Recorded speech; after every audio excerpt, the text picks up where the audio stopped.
বলতে বাধ্য কেন? এই জন্যই বলতে বাধ্য, যে জন্য বাধ্য হয়েছিলেন শুআয়ব আলাইহিস সালাম। তিনি বলছেন সূরা হুদ আয়াত নম্বর 88 নম্বর আয়াতে আল্লাহ পাক রব্বুল আলামিন উল্লেখ করছেন শুআয়ব আলাইহিস সালামের কথা। তিনি তার জাতিকে বলছেন, ইন উরিদু ইল্লাল ইসলাহ, দেখো তোমাদের সাথে আমার কোনো দ্বন্দ্ব নেই, কোনো ঝগড়া নেই, আমি শুধু তোমাদের ইসলাহ করতে চাই, সংশোধন করতে চাই, তোমাদের সংস্কার চাই, তোমাদের ভুল ভ্রান্তিগুলি দূর করতে চাই। ইন উরিদু, আমার কোনো উদ্দেশ্য নেই, ইল্লাল ইসলাহ, সংশোধন করা ছাড়া অন্য কোনো উদ্দেশ্য নেই। মাস্তাতাতু, যতদূর আল্লাহ আমাকে তৌফিক দেন, যতদূর আমি পারি, আমার যতটা ক্ষমতা রয়েছে, আমার ইলমের ক্ষমতা, আমার শারীরিক ক্ষমতা, আমার পরিবেশের ক্ষমতা, যেখানে আমি আছি যতটা আল্লাহ ক্ষমতা দিয়েছেন, আমাকে যে আয়ু দিয়েছেন তাতে যতটা আল্লাহ ক্ষমতা দিয়েছেন, আমার উদ্দেশ্য হচ্ছে ইসলাহ করা। এই কথা বলেছেন শুআয়ব আলাইহিস সালাম। আম্বিয়া কেরামরা এই উদ্দেশ্যেই প্রেরিত হয়েছিলেন। আর ওলামাদেরকে নবী করিম সাল্লাল্লাহু আলাইহি ওয়াসাল্লাম বলেছেন ওয়ারাসাতুল আম্বিয়া ওয়াল উলামা ওয়ারাসাতুল আম্বিয়া। সুতরাং আমাদের উদ্দেশ্য হচ্ছে ইসলাহ করা। আমরা যদি সত্যি নবীর আম্বিয়াগণের ওয়ারিস হই, তাহলে আমাদের উদ্দেশ্য হচ্ছে ইসলাহ, সংশোধন করা। ওমা তৌফিক ইল্লা বিল্লাহ, তবে ইসলাহ করা আমার ক্ষমতায় নেই, বলছেন শুআয়ব আলাইহিস সালাম। ওমা তৌফিক, আমার কোনো ক্ষমতা নেই, তৌফিক নেই, ইল্লা বিল্লাহ, আল্লাহ ক্ষমতা না দিলেন। আল্লাহ যদি তৌফিক না দেন আমার কোনো ক্ষমতা নেই। আমার বলার ক্ষমতা আছে, কিন্তু এই কথা তার অন্তরে পৌঁছে দেওয়ার ক্ষমতা একমাত্র আল্লাহ। তার অন্তরকে পরিবর্তন করার ক্ষমতা একমাত্র আল্লাহর। বললাম শুনবো না, ক্যাসেট দিলেন কাউকে, সিডি নিয়ে গিয়ে দিলেন, শুনবো না, আমি দেখবো না, ভেঙে ফেলে দেবো। এক ভাই 22 বছর তাবলীগ করার পরে তওবা করেছেন, 22 বছর চিল্লা লাগানোর পরে তওবা করেছেন ঢাকায়, এখানে এসে তওবা করেছেন আলহামদুলিল্লাহ এই বছরে। তিনি বলছেন, সেই দিন হাত ধরে নিয়েছেন আমার, আর বলছেন যে মাফ করে দেবেন, আর আপনাকে শুধু বলছি যে আপনার অনেক ক্যাসেট আমাকে ফ্রি কেউ দিয়েছে, তখন ওতে আমি কোরআনের তেলাওয়াত ঢুকিয়ে নিয়েছি। এমনি ধার্মিক লোক ছিল, গান ঢুকায়নি, অনেকে আবার ফাসেক লোকেরা গানও ঢুকিয়েছে।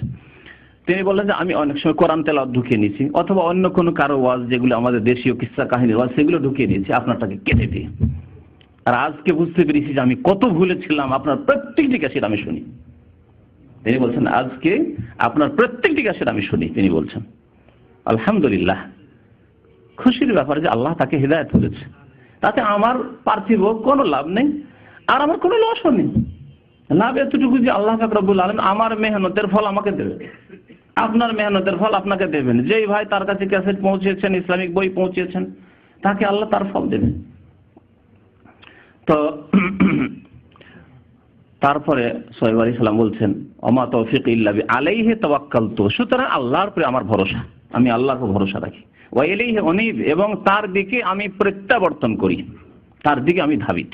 আল্লাহর কাছ থেকে চেয়ে আল্লাহ তুমি আমাকে ভালো কথা বলার তৌফিক দান করো, আমার কথার মধ্যে তাসির দান করো, আমার কথার যাতে করে মানুষের উপর প্রতিক্রিয়া হয়, তাদেরকে কবুল করো, আল্লাহ তুমি তৌফিক দান করো।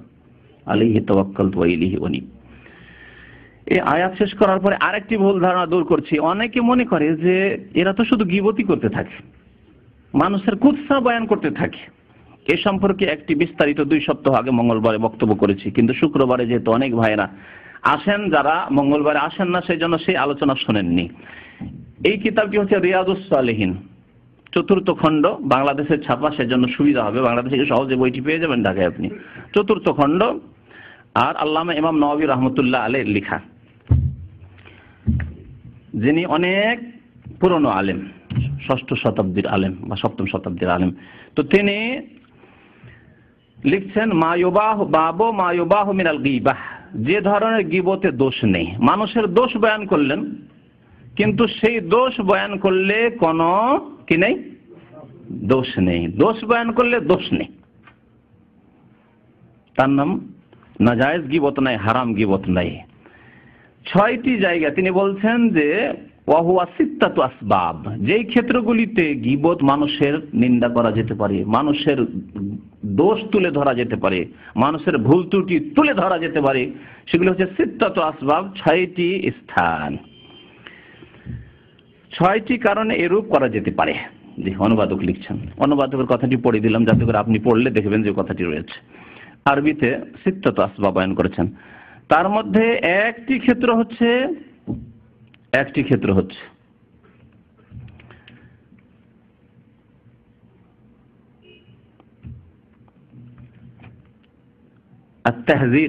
তাহযীরুল মুসলিমিনা মিনাশ শারর।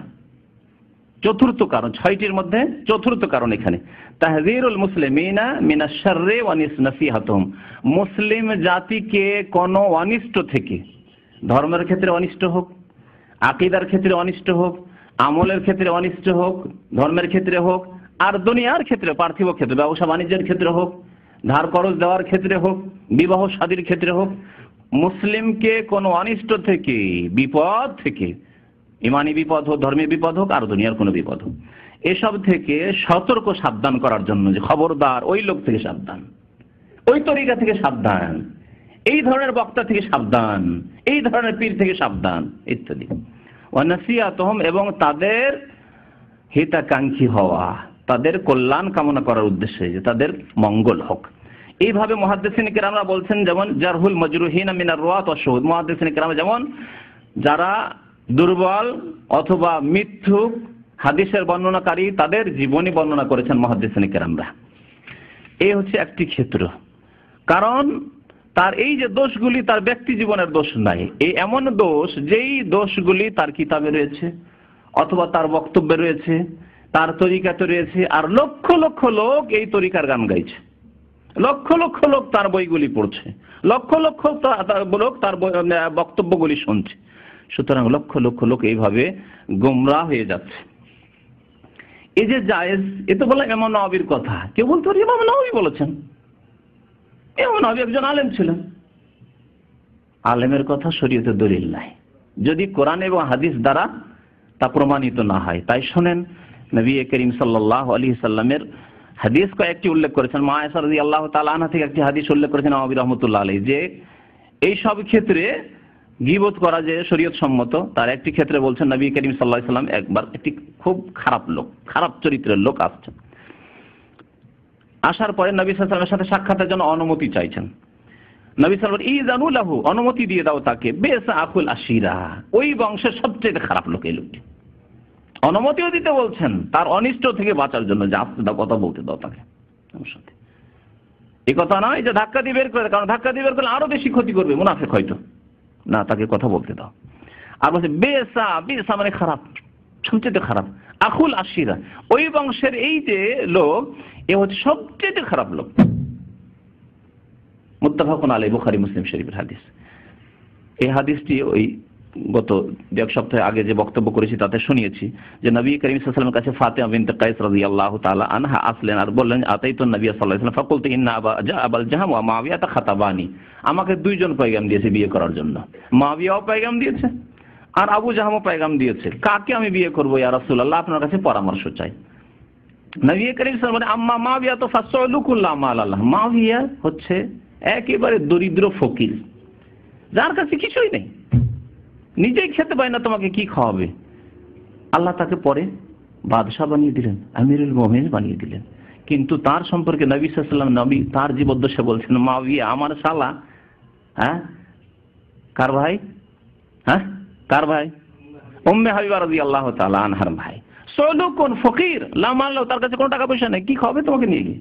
ও আম্মা আবুল জাহম, আবুল জাহম ওরও একটি দোষ আছে, ফালা ইয়াদাউল আসান আতিকিহি, তার কাঁধ থেকে লাঠি রাখে না, সবসময় এরকম লাঠি নিয়ে প্রস্তুত, লাঠি ধরে প্রস্তুত, এদিক ওদিক থেকে লাঠি খুঁজতে না হয় স্ত্রীকে মারার জন্য, সবসময় নিয়ে। মুত্তাফাকুন আলাইহি, বুখারী মুসলিমের হাদিস।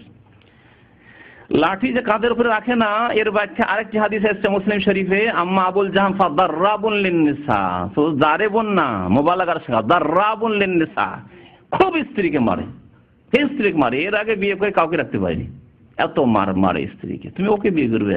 এগুলি দোষ না, আইব নয়, গীবত নয়। কিন্তু নবী করিম সাল্লাল্লাহু আলাইহি ওয়াসাল্লাম স্বয়ং রাহমাতুল লিল আলামিন নিজে গীবত করতেন, কারণ জরুরি, না হলে এই মহিলা ফেসে যাবে গিয়ে, ওই ফকিরের কাছে ফেসে যাবে, খাওয়াইতে পারবে না, ভিক্ষা করতে যাবে, আর না হলে ফেসে যাবে গিয়ে এই জালেমের কাছে। এভাবে আরো কয়েকটি হাদিস উল্লেখ